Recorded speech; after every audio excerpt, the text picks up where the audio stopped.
बिस्मिल्लाहिर्रहमानिर्रहीम। नाज़रीन अस्सलाम वालेकुम। मैं हूं आपका मेज़बान साबिर शाकिर वफाकी दारुल हुकूमत इस्लामाबाद से। कुछ ताज़ा तरीन ख़बरें, बहुत ही अहम तरीन डेवलपमेंट्स हो रही हैं। एक तरफ सियासी ताकत का मुज़ाहरा किया जा रहा है, वज़ीर आज़म इमरान ख़ान उसके लिए स्टेज तैयार कर रहे हैं और आज वो इम्पॉर्टेंट अहम तरीन ऐलान करेंगे, आइंदा का लाहे अमल बताएँगे।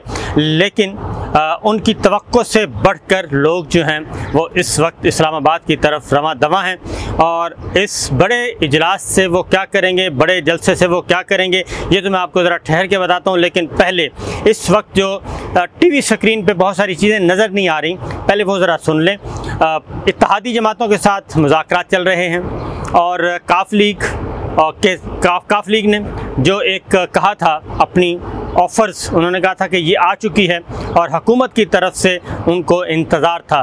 तो हुकूमत की तरफ से काफ लीग को ये कहा गया है कि वज़ारत आला आपको नहीं मिल सकती, वज़ारत आला के अलावा आप जो चाहेंगे वो हम कर सकते हैं। उसके लिए उनको पंजाब की गवर्नरशिप की पेशकश की जा रही है और कैबिनेट में एक वज़ारत भी उनको दी जा सकती है, अपग्रेड किया जा सकता है, लेकिन सीएमशिप उनको नहीं दी जाएगी। ये वज़ीर आज़म इमरान ख़ान और उनकी पार्टी का फ़ैसला है। तो मामलात उधर लटक गए हैं और अब काफ लीग के साथ एक डेडलॉक पैदा हो चुका है। तो वज़ीर आज़म इमरान ख़ान ने कुछ रेड लाइंस तय कर ली हैं कि ये रेड लाइंस जो हैं वो किसी भी सूरत में अबूर नहीं करेंगे और वो रेड लाइंस क्या होंगी उसका ऐलान वो आज करेंगे। और नंबर 1 तो ये काफ लीग के साथ। दूसरी जानिब मैदान मार लिया है वज़ीर आज़म इमरान ख़ान ने, इसमें कोई शक नहीं है। और अगर आप जल्द से जुलूस देखें PDM के, मुस्लिम लीग नवाज़ के, उनके मुकाबले में अगर आप देखें वज़ीर आज़म इमरान ख़ान के जल्द से, तो वो कोई कंपैरिजन है ही नहीं। पीपल्स पार्टी के जल्द से हों या मुस्लिम लीग नवाज़ के या मौलाना फजलुर रहमान साहब के, तो उनके इंडिविजुअल जलसे और वज़ीर आज़म इमरान ख़ान यानी कि पाकिस्तान तहरीक इंसाफ के इंडिविजुअल जलसे, उनमें काफ़ी फ़र्क है। लिहाजा वज़ीर आज़म इमरान ख़ान जो हैं वो जाना चाह रहे हैं सियासी क़ुव्वत के साथ, अवामी क़ुव्वत के साथ, अवामी ताकत के साथ, और इसी की बुनियाद पे वो आइंदा के फ़ैसले करने जा रहे हैं। काफ लीग को जवाब दे दिया गया है और अब काफ लीग की लीडरशिप जो है वो इस्लामाबाद की तरफ गामज़न है, रवां दवा है और वो आके एक आध नशिस्त और करेगी। शाह महमूद कुरैशी, परवेज़ खटक साहब जो हैं वो बड़े पुरुमीद हैं कि जनाब मामलात हल हो सकते हैं अभी भी। दूसरी जानिब शाहज़ैन बुख्ती, जमहूरी वतन पार्टी, एक वोट उनका था, तो वो वोट जो है आज अपोजिशन ने तोड़ लिया है। बिलावल भुट्टो उनके पास गए, मुलाकात की। शाहज़ैन बुख्ती जो हैं वो वज़ीर आज़म इमरान ख़ान के मुआवने ख़ुसूसी भी थे, स्पेशल असिस्टेंट के तौर पे, और उनको दर्जा दिया गया था वज़ीर ममलिकत का। तो आज उनकी मुलाकात हुई और उस मुलाकात के नतीजे में शाहज़ैन बुख्ती ने हुकूमत से यानी कि काबीना से इस्तीफ़ा दे दिया है और ज्वाइन कर ली है अपोजिशन। इस तरीके से तहरीक अदम एतमाद का एक वोट बढ़ गया जबकि एक वोट कम हो गया हुक्मरान इत्तेहाद में। ये बात ज़हन में रखिए कि पाकिस्तान तहरीक इंसाफ के 155 वोट हैं और उससे ऊपर जितने भी वोट हैं वो हैं इत्तेहादियों के। उसमें बलूचिस्तान अवामी पार्टी के 5 वोट, मुस्लिम लीग काफ के 5 वोट, बलूचिस्तान मुत्तहिदा कौमी मूवमेंट के 7 वोट और GDA के 3 वोट, शेख रशीद साहब का 1 वोट, अशरफ भूतानी साहब का 1 वोट जो कि इंडिपेंडेंट हैं। भूतानी साहब को भी अप्रोच किया जा रहा है और भूतानी साहब जो हैं वो उन अरकान में शामिल थे जिन्होंने सरदार अख्तर मेंगल और अपोजिशन के इशाइये में शिरकत की थी।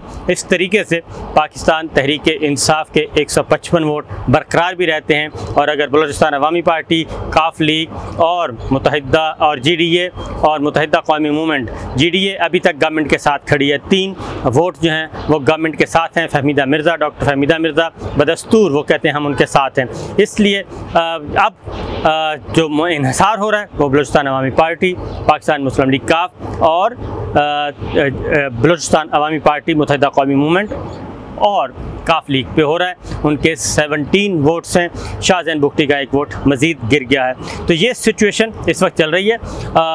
मैदान में पाकिस्तान तहरीक इंसाफ की को सबकत हासिल है, ऐवान में देखा जाए तो सबकत हासिल नहीं है। बज़ाहिर इत्तेहादियों ने अपने हतमी फ़ैसले को रोका हुआ है, लेकिन कुछ इत्तलाआत आ रही हैं। वो इत्तलाआत ये हैं कि वज़ीर-ए-आज़म इमरान खान नए इंतखाबात की तरफ जा रहे हैं। पाकिस्तान तहरीक इंसाफ बतौर पार्टी भी फ़ैसला कर चुकी है कि अब हमें नए इंतखाबात की तरफ जाना चाहिए। वो ट्रंप कार्ड आज भरे जलसे में इस्तेमाल करना चाह रहे हैं। और एक और बात भी बता दूं कि पंजाब असम्बली जो है वो अगर पंजाब के मामले में काफ लीग के साथ मामला तय ना पाए और इत्तेहादी जमातों ने ऐलान कर दिया कि हम तहरीक अदम एतमाद के हक़ में जाएंगे, तो ऐसी सूरत में वज़ीर-ए-आज़म इमरान खान पंजाब नहीं देंगे और पंजाब असम्बली को तहलील कर दिया जाएगा। ये बहुत ही मुसद्दिक़ा इत्तलाआत हैं। काफ लीग को ऑफ़र की गई है गवर्नरशिप की। काफ लीग सोच विचार में मौजूद है, लेकिन कुछ चीज़ें और भी हैं, और वो हैं जनाब कि इस सारे कज़िये में मामला तसादुम की तरफ भी जा सकते हैं। उसकी वजह यह है कि आज भी जो इस्लामाबाद में जलसा होना है, श्रीनगर हाईवे जो कि दाखिली रास्ता है इस्लामाबाद की तरफ, पेशावर से आएँ, लाहौर से आएँ, पिंडी से आएँ और इन इलाकों से आएँ तो आपको श्रीनगर हाईवे से गुज़र के आपको इस्लामाबाद में दाखिल होना पड़ता है। और खैबर पख्तूनख्वा से, अटक से, जेहलम से और पिंडी डिवीज़न के जो मुख्तलिफ अज़ला हैं वहाँ से अभी तक जो वाया मोटरवे आएंगे, जुलूस पाकिस्तान तहरीक इंसाफ के रैलियाँ आएंगी तो उन्हें गुज़रना होगा मौलाना फजलुर रहमान साहब के उस धरने के सामने से जो कि H9 में है। तो एक रोड अभी तक खुला है, वहाँ पे भी तसादुम का ख़तरा मौजूद है और उसके लिए सबसे बड़ी मुसीबत ये बनी हुई है। वज़ीर-ए-आज़म इमरान खान को कहा गया है कि वो मगरब से पहले अपनी तकरीर ख़त्म कर लें। सिक्योरिटी की तरफ से, सिक्योरिटी फोर्सेस की तरफ से कहा गया है, कानून नाफिज करने वाले इदारे, हसास इदारों की तरफ से ये कहा गया है। तो जनाब मामला ये हैं कि गेम अभी तक फंसी हुई है और अगर हकीकी मानों में देखा जाए तो हमारी जो मिलिट्री इस्टेब्लिशमेंट है, फ़ौजी क़यादत, वो अभी तक इस सारे खेल में खामोश है और वो बिल्कुल खामोश रहेगी। और इसकी वजह ये है कि ये एक तहरीक अदम एतमाद का मामला है। अगर वो अपोजिशन को की तरफ झुकाव करेंगे तो पाकिस्तान तहरीक इंसाफ के गज़ब का सामना करना पड़ेगा, और अगर वो पाकिस्तान तहरीक इंसाफ को इस वक्त आएंगे तो अपोजिशन के गज़ब का सामना करना पड़ेगा। फ़ौज को बड़ी मुश्किल से मीडिया से बाहर किया गया है, दूर किया गया है और सियासत से दूर किया गया है। ये भी एक बहुत बड़ा इम्तहान है। सफारत खाने बदस्तूर उनकी नज़रें लगी हुई हैं वज़ीर-ए-आज़म इमरान खान की तकरीर पे। अपोजिशन को थोड़ी सी घबराई हुई लग रही है मुझे, और उसकी वजह यह है कि ख़बरें ये आ रही हैं कि मामलात तय हो जाएंगे और उसमें अगर सिस्टम को कोई ख़तरा हुआ, तसादुम का कोई ख़तरा हुआ तो पॉलिटिकल प्लेयर्स जो हैं, मेजॉरिटी पॉलिटिकल प्लेयर्स की सिवाय मौलाना के और मरियम सफदर साहब और नवाज शरीफ साहब के मोस्टली जो लोग हैं वो जाएंगे कि जमहूरियत को बचाया जाए, सिस्टम को बचाया जाए और तसादुम से बचा जाए। यही वो चीज़ें हैं वज़ीर-ए-आज़म इमरान खान जिसकी बुनियाद पे आगे बढ़ रहे हैं। और वज़ीर-ए-आज़म इमरान खान ने अपने सारे के सारे ऑप्शंस खुले रखे हुए हैं, सिवाय इसके कि वो ना तो कोई वोट ख़रीदेंगे और ना ही कोई किसी MNA को या किसी इत्तेहादी को आउट ऑफ द बॉक्स जाके कोई बहुत बड़ी फेवर करेंगे। ऐसा वो नहीं करेंगे, ये बात तयशुदा है और वो अपनी पार्टी को भी बता चुके हैं कि वो बहुत कुछ कर सकते हैं। कोई 10-12 अरब रुपए हुकूमत से मुख्तलिफ प्रोजेक्ट से निकालना कोई मुश्किल काम नहीं है।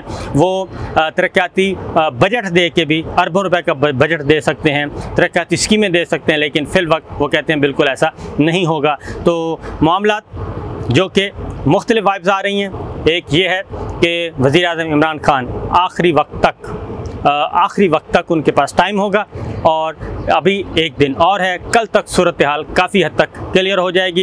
इत्तेहादी जमातों से कहा जाएगा कि वो अपनी पोजीशन सामने लेके आएँ, क्लियर करें, और इत्तेहादी जमातें भी अब ज़्यादा देर तक शायद इंतज़ार ना कर सकें। और मेरी जो इत्तला है बिल आखिर इसमें हमारी मुसल्लह अफवाज को आना पड़ेगा और उनको एक बीच का रास्ता करना पड़ेगा, सालिस का किरदार अदा करना पड़ेगा। और ये कोई ऐसी अनहोनी बात नहीं है कि सालसी का काम वो ना कर सकें।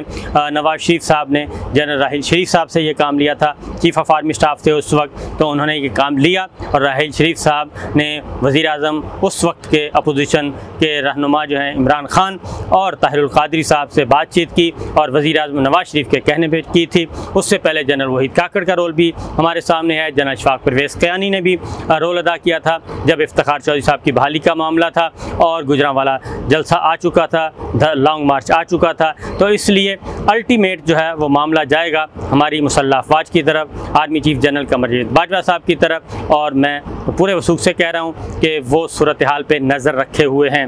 वो पॉलिटिकल जो खेल है इस वक्त, वो इस मैच में शायद ग्राउंड के अंदर तो ना जाएं और बिल्कुल नहीं जाएंगे, वो शायद नहीं बल्कि यकीनन ग्राउंड के अंदर नहीं जाएंगे। पार्लिमान में जो कुछ होगा वो पार्लियामेंट्री जो प्लेयर्स हैं उनका काम है। लेकिन अगर चीज़ें हाथ से निकलने की कोशिश की गई या फिर गैर मुल्की सफारत खाने इसमें आए, मुतहर्रिक हुए, क्योंकि पैसों की नोटों की बोरियां भी खुल चुकी हैं, ये भी जहन में रखिए कि यहाँ पे ख़रीदो फ़रोख्त भी उरूज पर है और जो मुनहरिफ अरकान हैं उनको छुपाया जा रहा है, कभी एक जगह से दूसरी जगह, दूसरी जगह से तीसरी जगह, बिल्कुल इस तरह जैसे बिल्ली जो है वो अपने नौमौलूद बच्चों को छुपाती है, जगह तब्दील करती रहती है कि जनाब कोई खा ना जाए, कोई उड़ा ना लेके जाए। तो इसी तरीके से उन MNAs को भी जो है वो मुख्तलिफ जगह तब्दील करके उनको छुपाया जा रहा है। पैसे ऑफर्स किए जा रहे हैं। शाहजैन बुगटी साहब के बारे में भी ये उन्होंने गिला किया कि उन्होंने तरक्याती काम मांगे थे और पैसे मांगे थे, यानी कि तरक्याती कामों के लिए, तो उनकी मदावारी किया गया, मिसिंग पर्सन का कहा गया। MQM भी इस तरह की बातें कर रही है। तो अभी तक मामला 50-50 है। वज़ीर आज़म इमरान खान आखिरी वक्त तक खेल सकते हैं और वो खेलेंगे। तो आज उनकी तकरीर सुनिएगा, उस तकरीर में भी वो अपनी आइंदा का लाहे अमल बता देंगे और वो फ्रेश इलेक्शन की तरफ जाना चाहते हैं और इज़्ज़त और एहतराम के साथ वो कहते हैं आए बैठें, केयर टेकर सेट बुलाएँ और नए इलेक्शन के लिए तारीखें तय करें। ये है वो मामला जहाँ पे मामला तय होना है। तो वफाकी दारुल हुकूमत इस्लामाबाद में जी गहमा गहमी है। इजाज़त दीजिए, अल्लाह हाफ़िज़।